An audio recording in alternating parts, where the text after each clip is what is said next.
ముఖ్యమంత్రి వైఎస్ జగన్ కు చిత్తశుద్ధి ఉంటే విశాఖ నుంచి పోటీ చేయాలి. ఉత్తరాంధ్ర ప్రజలు అమరావతిని ఏకైక రాజధానిగా కోరుకుంటున్నారు. నా ఉదయపూర్ నమస్కారాలు. నేను ఈ ప్రెస్ మీట్ పెట్టడం ముఖ్య ఉద్దేశం, రేపు విశాఖపట్నంలో రాష్ట్ర ముఖ్యమంత్రి వైఎస్ జగన్మోహన్ రెడ్డి గారు ఉత్తరాంధ్ర సభ పెట్టబోతున్నారు. మరి ఈ ఉత్తరాంధ్రని గడిచిన 4 సంవత్సరాల 10 మాసాల నుంచి ఏం పీకేమని అడుగుతున్నాం జగన్మోహన్ రెడ్డి రేపు. ఇప్పుడు దాకా 3 రాజధానుల పేరుతో డ్రామాలు ఆడుతూ ఒక రాజధాని లేకుండా ఈ రాష్ట్రాన్ని సర్వనాశనం చేస్తూ ఒక నైవంచుకుని మొదలు చేస్తున్నారు. నీ సోదరి షర్మిల, నిజంగా నువ్వు ఈ రాష్ట్రానికి అరాచకం అని చెప్పి ఒక అరాచక పాలన సృష్టిస్తామని చెప్పి స్వయాన నీ కుటుంబ సభ్యులని చెప్పారు. మేము ఒకటే ప్రశ్నిస్తున్నాం ఆంధ్రప్రదేశ్ ప్రజల్ని.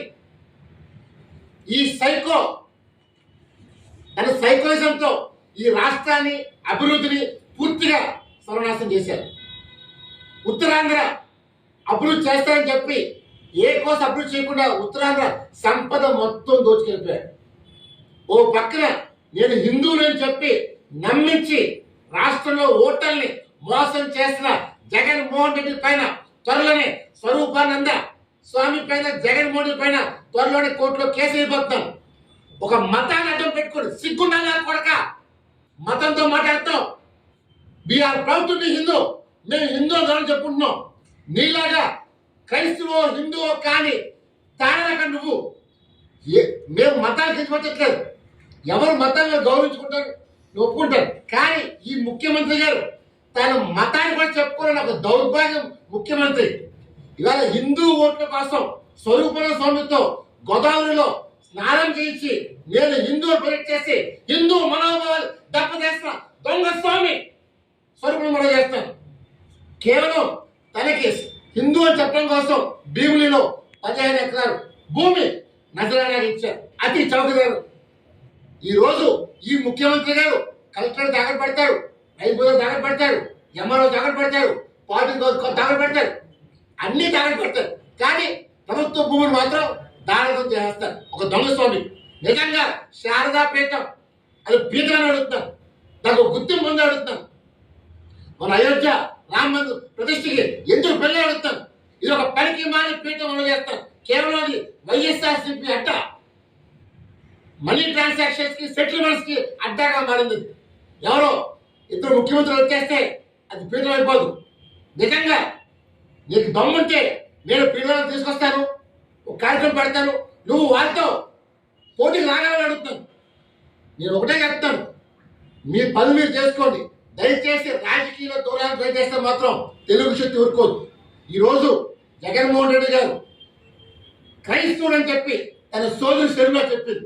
ఈ రోజు వరకు దాని స్పందన లేదు. మాట్లాడితే నాయకులు ఏదో షర్మిల తిడతారు. షర్మిల ఏం చేసింది తప్పని. నిజంగా షర్మిల ఆంధ్రప్రదేశ్ కోసం, ప్రజల కోసం, ప్రత్యేకాల కోసం పోరాడుతుంది. నీలాగా మాయమాయ చెప్పలే. ఈరోజు నీ కేసులతో భయపడి ఈ రాష్ట్రం తిరిగి తగలబెట్టాం. ముఖ్యంగా ఉత్తరాంధ్ర స్టీల్ ప్లాంట్ తలముఖం. అసలు స్టీల్ ప్లాంట్ లేకపోతే వైజాగ్ లేదు, ఈ ప్రాంతం అభివృద్ధి లేదు. ఒక స్టీల్ ప్లాంట్తో ఒకసారి పేరు వచ్చింది. అలాంటి స్టీల్ ప్లాంట్ని ఈరోజు ప్రైవేటీకరణ చేస్తుంటే ఏమీ మాట్లాడకుండా డ్రామాలు ఆడుతున్నాం. రేపు ఉత్తరాంధ్రలో వస్తున్నావు కాబట్టి ఏం అభివృద్ధి చేస్తావో చెప్పగలుగుతున్నాను. అండ్ ఇంకొకటి, నువ్వు ఉత్తరాంధ్ర అంటే నాకు బాగా ప్రేమ అంటావు కదా, నీకు దమ్ముంటే ఉత్తరాంధ్రలో పోటీ చేసి దమ్ముని పొందడుతున్నాను. మాట్లాడితే రాయలసీమ సింహం తొక్క తాటుకుంటావు కదా, ఉత్తరాంధ్రలో ఎక్కడైనా పోటీ చేయగలగలుగుతాం. ఈరోజు ఆ దమ్ము లేదు కామని మాట్లాడుతాం. నిజంగా రేపు నాతో ముఖాముఖి, రేపు నీ బహిరంగ సభకే నేను వస్తాను, నాతో నువ్వు చర్చకు రాగలగలుగుతున్నావు. అరగంట సేపే నేనేమి దౌర్జన్యం చేయం, శాంతియుతంగానే నువ్వు రాగలగలుగుతున్నాను, పిలుపు ఇవ్వగలుగుతాను. నీ పిలుపు కోసం వెయిట్ చేస్తాను. ఈరోజు మీ నాయకులందరూ చీకొడుతున్నారు. నీ పార్టీ మొత్తం ఖాళీ కాబోతుంది.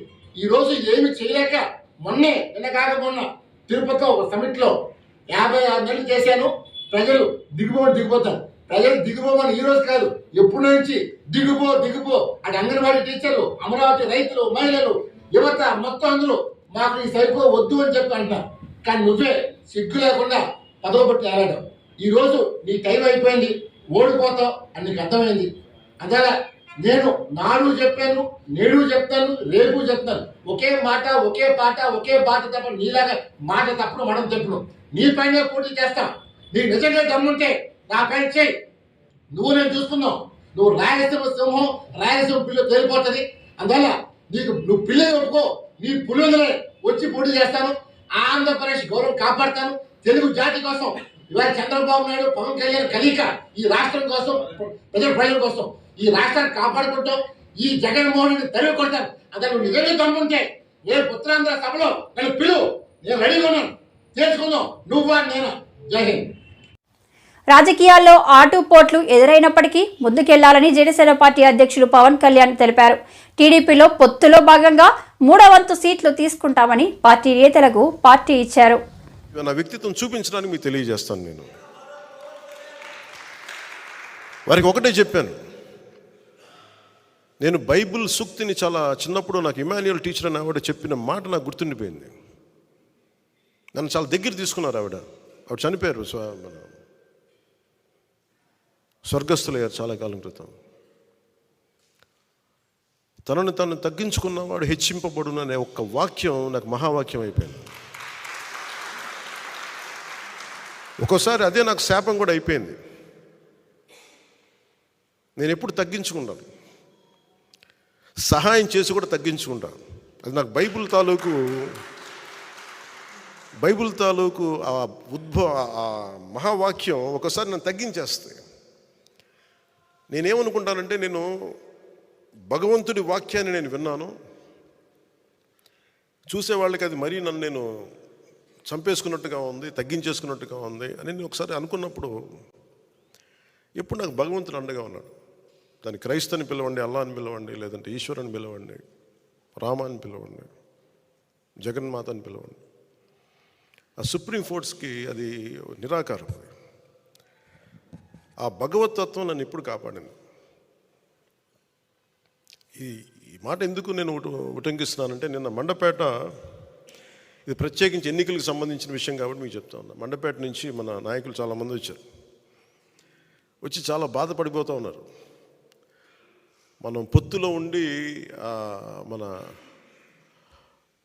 చంద్రబాబు గారు ఇట్లా అనౌన్స్ చేశారు, మండపేట సీటు మనకి చెప్పాలి కదా అది ఇది అంటే, ఖచ్చితంగా అది సరైన విధానంలో చెప్పలేదు. ఖచ్చితంగా అంత మీకు ఏకీపిస్తున్నాను. చాలా ఇబ్బంది పడ్డారు అందరూ. మనకి మండపేట లాంటి నియోజకవర్గంలో పోయినసారే ఒక 18% ఓటు ఉంది. అది ఈ రోజున చాలా బలమైన అబౌవ్ 23, 28 ఎగ్జాక్ట్ చెప్పండి 28, దాదాపు 26 నుంచి 27, ఒక 10% పెరిగింది పోయిన దానికి ఈసారికి. నేనేం చెప్పానంటే వాళ్ళందరికీ, నేను కేవలం ఒక నియోజకవర్గాన్ని దృష్టిలో పెట్టుకొని మాట్లాడితే నేను నియోజకవర్గపు సంబంధించిన నాయకుడు అవుతాను. నేను బర్డ్ ఐ వ్యూ అంటే అది విహంగ వీక్షణ ఉంటుందా, లేదంటే బర్డ్ ఐ వ్యూ. ఆ బర్డ్ ఐ వ్యూ నుంచి చూస్తే తప్ప నేను రాష్ట్రాన్ని సంపూర్ణంగా చూడాలి. దాంట్లో భాగంగా ఒకసారి కొన్నిపాటి ఏరియాలో ఇబ్బంది కలగచ్చేమో. పొత్తు ధర్మం ప్రకారం అలా అనౌన్స్ చేయకుండా ఉండాల్సింది. నేను దానికి క్షమాపణలు చెప్తున్నాను. ఖచ్చితంగా నెక్స్ట్ మీటింగ్లో దాని మీద వివరణ ఇచ్చి దాన్ని ఎలా సరిదిద్దాలో సరిదిద్దుతాం అని ఒక మాట ఇచ్చి పంపించాను. అలాగే వాళ్ళు అన్నది కూడా ఏంటంటే, మన నాయకులు కూడా ఇప్పటికీ 2 సీట్లు అనౌన్స్ చేశారు, మరి ఇది పొత్తు ధర్మమేనా నన్ను అడిగితే అట్లా కొన్ని ప్రత్యేక పరిస్థితులు ఉంటాయి, వాళ్ళు కూడా మనం అర్థం చేసుకోవాలి కదా. 4 దశాబ్దాలు సుదీర్ఘ అనుభవం ఉన్న వ్యక్తులు, ఒంటరిగా వాళ్ళ సొంత పార్టీ నడిపిన వ్యక్తులు, ఒక్కోసారి ఎట్లా ఉంటుందంటే పొత్తు ఆ సైజు వ్యక్తులకి ఒక ఇరుకు చొక్క అత్తారింటికి దారేదులో చెప్తూ ఉంటాం. ఒక బలమైన వ్యక్తికి సరిపోయిన కోటేస్తే కొంచెం ఇరుగ్గా ఉంటుంది కదా, టైట్గా ఉంటుంది. అలాగే ఒకసారి పొత్తు ఆ స్థాయి నాయకులకి చాలా ఇబ్బందిగా ఉంటుంది ఒక్కోసారి. కానీ వాస్తవాలు వేరుంటాయి, క్షేత్రస్థాయి పరిస్థితులు వేరుగా ఉంటాయి. అందుకని ఒక్కోసారి అనుభవం వీటి ఒకసారి గబుక్కుని ఒక మాట అన్నిస్తుంది.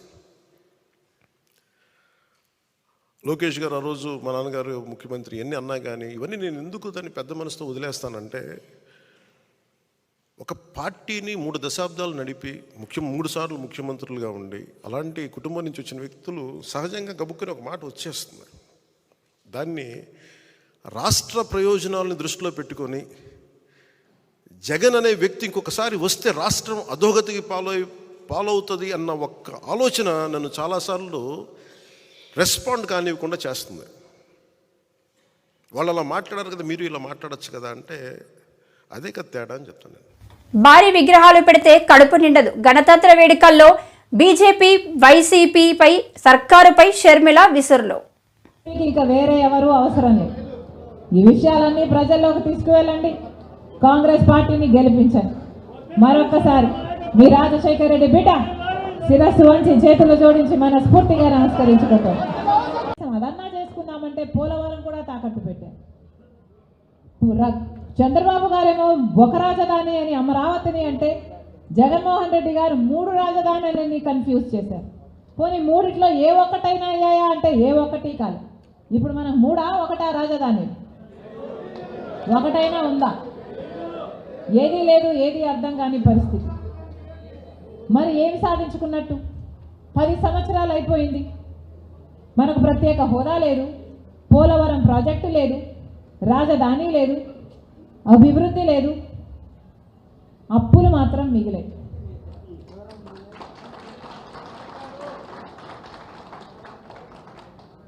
అప్పులు మాత్రం మిగిలాయి, అప్పుల కుప్పగా మార్చారు.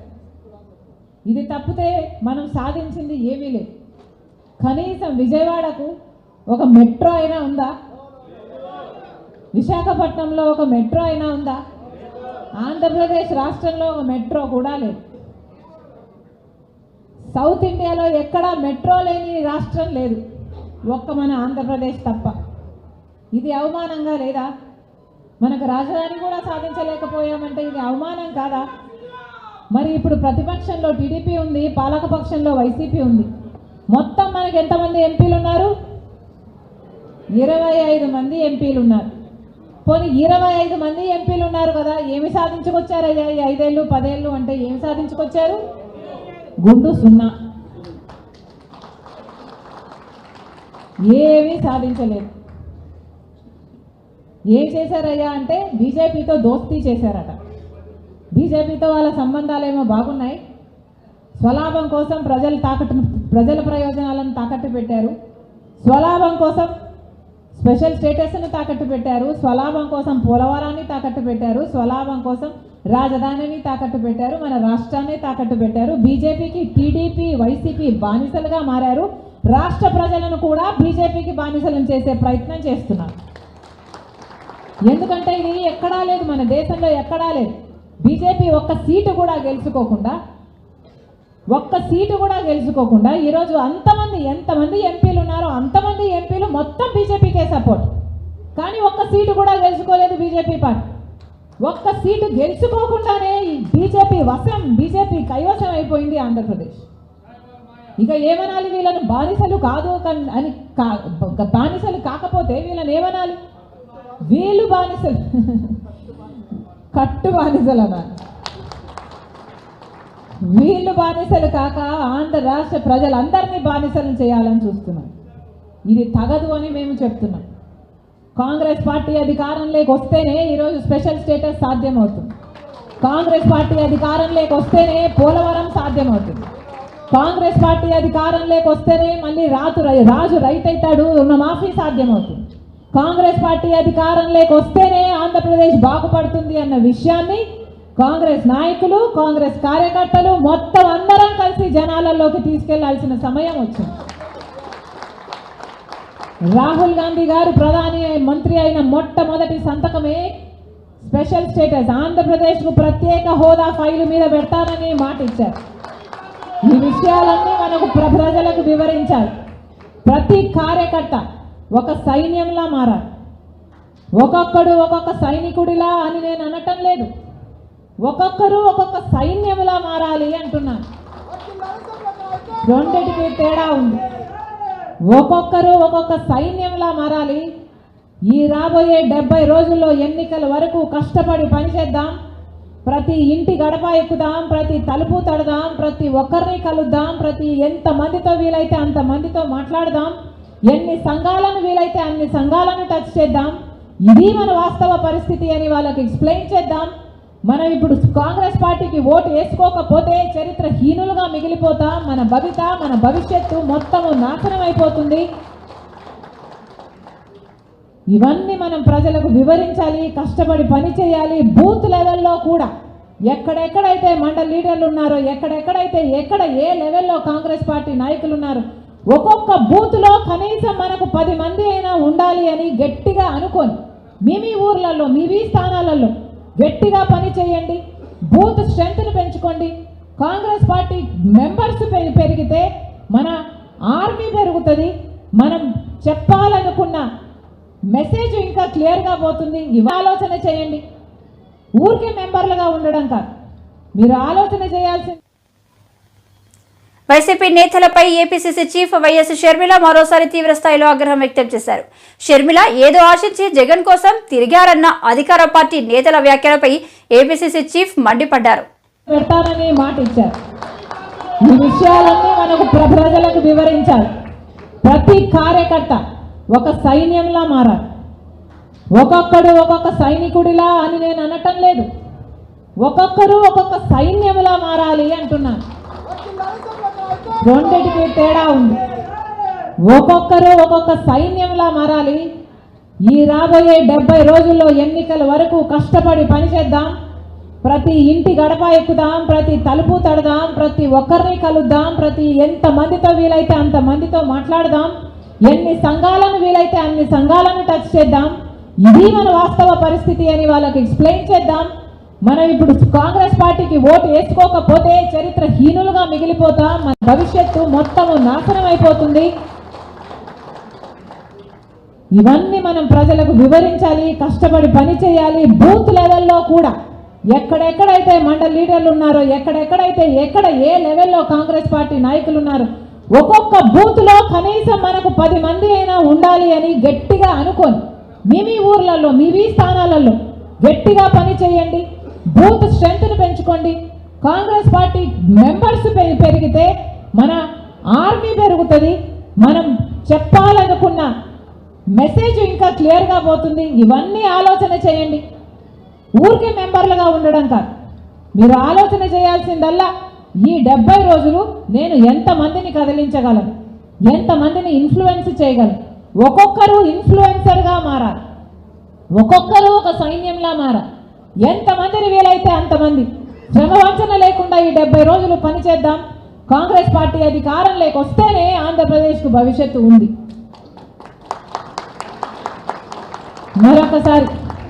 మరొకసారి ఇంతమందిగా వచ్చారు. రాజశేఖర రెడ్డి బిడ్డను చూడాలి, కొత్త పిసిసిని ఆశీర్వదించాలి, కలిసి పని చేయాలి, కాంగ్రెస్ పార్టీని బలపరచాలి, రాహుల్ గాంధీని ప్రధానమంత్రిని చేసుకోవాలి. ఇంతమందిగా తరలి వచ్చారు. మరొక్కసారి ఎంత ఉత్సాహంగా ఇక్కడికి వచ్చారో అంతే ఉత్సాహంగా ప్రజలలోకి కూడా వెళ్ళాలి. అంతే ఉత్సాహంగా ప్రతిరోజు ప్రజల మధ్య ఉండి పని చేయాలి. ప్రతిరోజు ప్రజలకు చెప్పాల్సిన మెసేజ్ ఎలా ఒకటే. వైసీపీకి ఓటేసినా బీజేపీకే ఓటు, టీడీపీకి ఓటేసినా బీజేపీకే ఓటు, జనసేనకు ఓటేసినా బీజేపీకే ఓటు. ముగ్గురికి తేడా లేదు. ఏ 3 పార్టీలలో ఏ పార్టీకి ఓటేసినా ఆ ఓటు పడేది మాత్రం బీజేపీ ఖాతాలో. ఇది ప్రజల్లోకి గట్టిగా తీసుకువెళ్ళాలి. అంటే గణతంత్ర దినోత్సవం సందర్భంగా పురస్కరించుకొని రాజ్యసభ సభ్యులు బీజేపీ నాయకుడు నరసింహారావు ఆధ్వర్యంలో విశాఖ ఆర్కే బీచ్ లో ఫ్రీడమ్ కలర్ వాక్ నిర్వహించారు. ఈ సందర్భంగా ఎంపీ జీవీఎల్ మాట్లాడుతూ విశాఖ వాసులకు అభివృద్ధితో పాటు ఆనందాన్ని పంచాలనే ఉద్దేశంతో ఈ కార్యక్రమాన్ని నిర్వహిస్తున్నట్లు పేర్కొన్నారు. గత 9.5 సంవత్సరాల్లో సుసాధ్యం చేశారు. ఈ రిపబ్లిక్ డే ఒక స్పెషల్ రిపబ్లిక్ డేగా మనం గుర్తుపెట్టుకోవాలి. ఎందుకంటే మోదీ గారు రాకముందు దాదాపుగా 50 ఏళ్ళు ఒకే కుటుంబం ఈ దేశంలో రాజ్యాధికారంలో ఉన్నది, 5 దశాబ్దాలకు పైగా. కానీ ఒక్క నరేంద్ర మోదీ గారు వారు 60 సంవత్సరాల్లో కాంగ్రెస్ ప్రభుత్వాలు చేసినటువంటి అభివృద్ధి కంటే ఎక్కువ, కొన్ని రెట్లు ఎక్కువ, కేవలం ఎక్కువ కాదు. సామాన్య ప్రజల కనీస అవసరాల విషయానికి వస్తే అన్ని రంగాల్లో సామాన్య ప్రజలకి విపరీతమైనటువంటి ప్రజాదరణ, వారి పట్ల ఆదరణ చూపించి ప్రతి ఒక్కరి సమస్య పరిష్కరించినటువంటి నాయకులు ప్రధానమంత్రి మోదీ గారు. సో ఖచ్చితంగా ఆత్మనిర్భర భారతదేశ నిర్మాణానికి పూనుకొని ఇప్పటికే ఇందులో అనేక విజయాలు సాధించడం జరిగింది.